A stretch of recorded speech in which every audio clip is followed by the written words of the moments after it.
শনির পর্বতে আড়াআড়ি স্পষ্ট এইরকম রেখা থাকলে কর্ম আয়ের স্থায়িত্বে বাধা দেয়, বারবার কর্ম পরিবর্তন করায়, ইনকামে ফ্লাকচুয়েশান দেয়, ওঠানামা চলতে থাকে।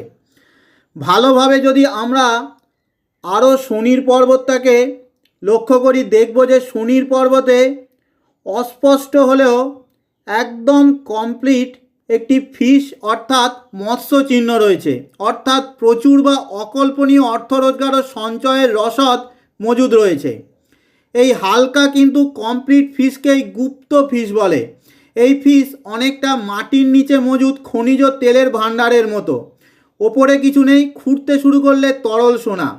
নিজের পরিশ্রম যত বাড়াবেন, দায়িত্ব নিয়ে কাজ করবেন, সমাজের নিচের তলার মানুষদের বা সার্ভেন্টদের হেল্প করার মানসিকতা তৈরি করবেন, তত এই ফিশ সুস্পষ্ট হতে থাকবে এবং বৃহৎ অর্থ দিয়ে